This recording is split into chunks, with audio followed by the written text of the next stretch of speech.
The biggest risk in Canada, I would argue, has already been happening, and it's that Canada continues to drive its smartest people into America. This is not going to work long term. Canada already has massive consequences because of this, which I will explain. But here's Chamath Palihapitiya.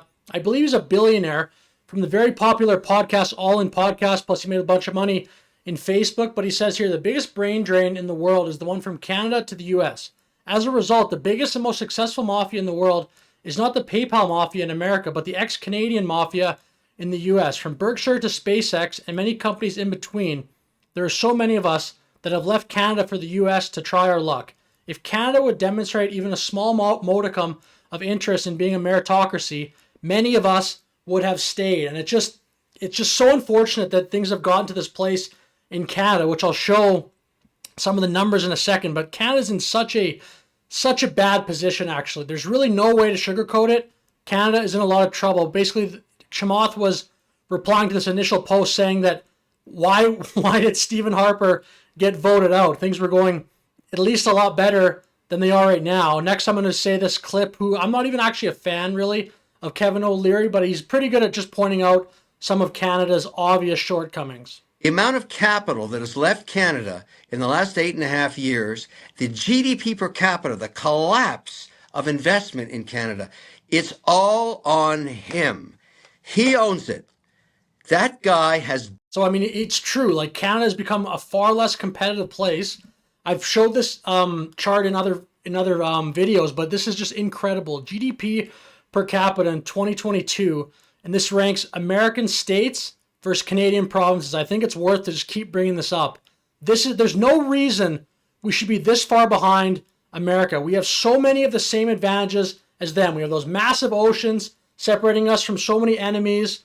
Generally, we have strong institutions, strong infrastructure, strong rule of law, and that's like been the tradition in both countries. It just makes no sense that Canada is falling further and further behind, which I'll show some charts just to say it wasn't always like this. Look, BC, Ontario, Quebec. Those are like the three biggest provinces that represents over half, well over half, something like 70% of our population. We're way behind them. Every U.S. state, Indiana, Rhode Island, Vermont, Montana, they're all ahead of the majority of Canada. And if we look in here, again, this is the top Canadian companies, and this dollar amount is in U.S. dollars. But our biggest companies are banks, basically, then Shopify, that's a new company. But again, more banks, which is fine. But not a lot of these are new companies. There's Constellation Software, I believe, was started in the 90s. I'm not that familiar with what they do. But then the other recent success story was Lululemon, but I believe that was started in 98, so it's not that new now. But a lot of these are just legacy companies, which is, it's fine, but Canada's population is around 40 million. America is around 350 million, so we're about a ninth of their size.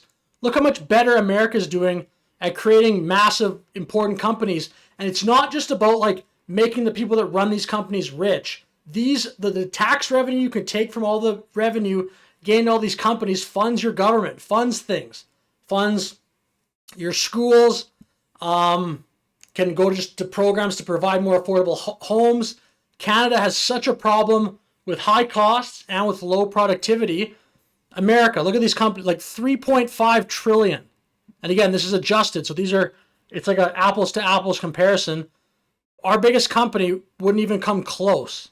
Like if you think by the numbers, we should be around ninth if it was fair, because we have like basically a ninth of the population as them. But they have Nvidia, relatively new company. Apple, relatively new in the scale of, or in the scope of the entire country. Microsoft, again, new in the scope of, if you're just taking the 250-year history of the States. Google, Amazon, I mean, like, look how much more innovative America is. It doesn't make any sense. Like, the only kind of thing we can point to really would be like Shopify. I believe that was started in 2006. It's not nearly as successful as those other companies in America, but Canada needs to be fostering a climate where more actually brilliant Canadians want to work here. They want to start the next Shopify. Right now, they all just go to America. It's not just Chamath and people like Kevin O'Leary. It's so common, and I don't even blame them why they would want to go there. I'll say that in a sec, but our Canadian government is so ridiculous how we talk about innovation. Look at all these companies. Tesla, $1 trillion.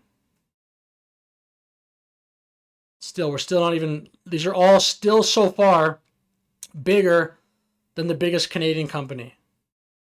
50.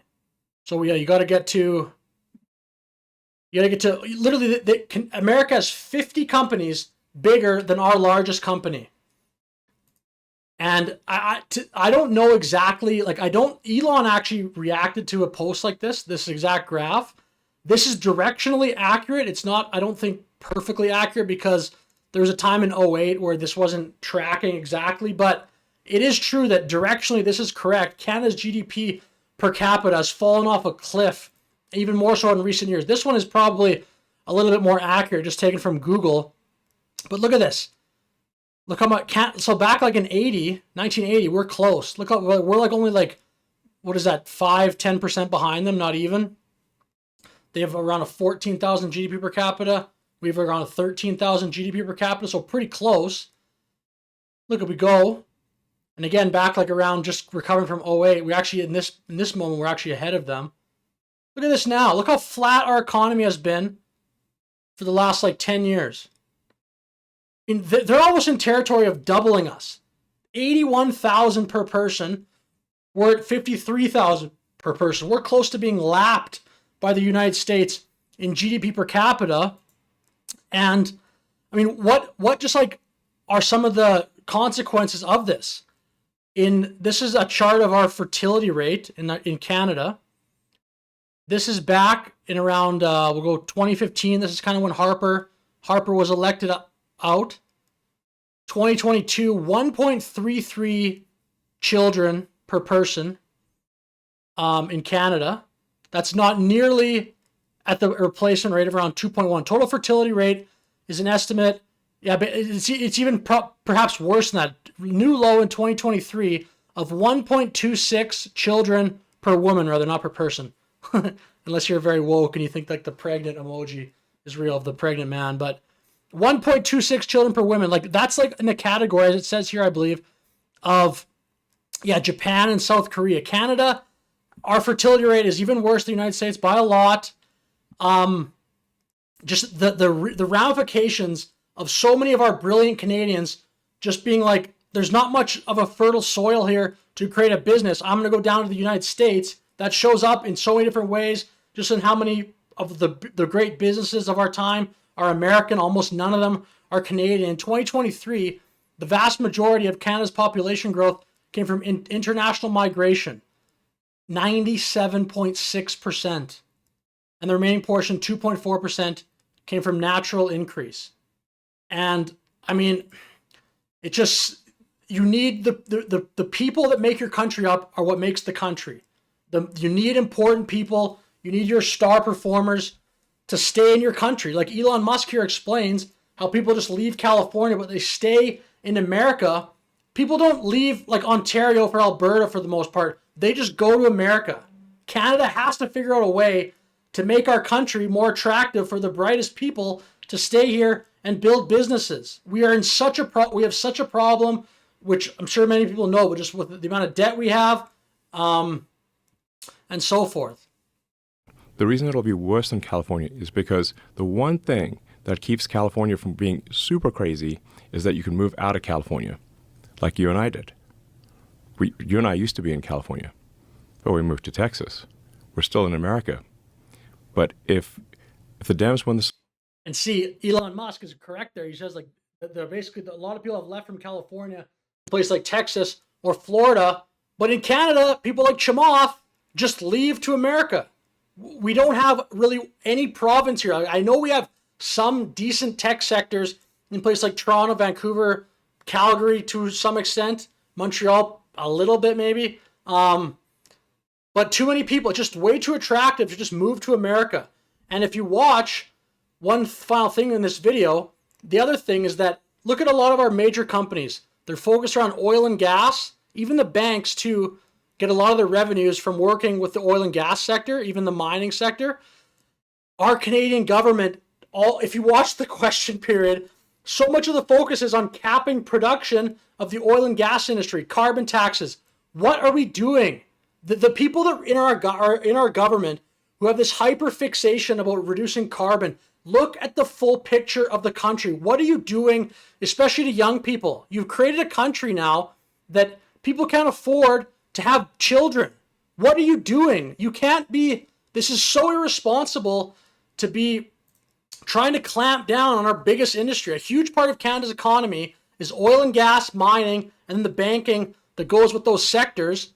Yet our government doesn't promote that. We need to do that. People can't, our entire country's purpose cannot be to reduce carbon emissions while other countries don't do that. It's actually probably positive Donald Trump won, because hopefully Canada eventually gets its act together and just goes back to promoting economic growth. Again, there are some people, like an entire generation of Canadians, are basically being squeezed out of life in a totally reckless and just inexcusable way. What are these people supposed to do? Just watch YouTube videos for the rest of their life? Go on, play video games, never have a family? So many people are being priced out of having a family. And in America, only a few, yes, there are some politicians, but even on the Democratic side, there's not this massive constant campaign to shut down their biggest companies. Yes, there are some politicians that talk about regulating tech and stuff like that, but most of even the Democratic politicians are pro-business, pro-capitalism, and they want the country to have rising economic growth, which can funnel down to rising wages and so forth. So I'll finish the video here, but as I stated at the very beginning, Canada has to figure out a way to keep more of its great talent, to create economic growth, which will lead to jobs, lead to increased tax revenue for more social programs, etc. Something has to change very quickly in Canada to keep our brightest people here and making businesses. So with that said, I'll finish the video here. If you made it this far, thank you very much for watching. Have a great day, and see you in the next one.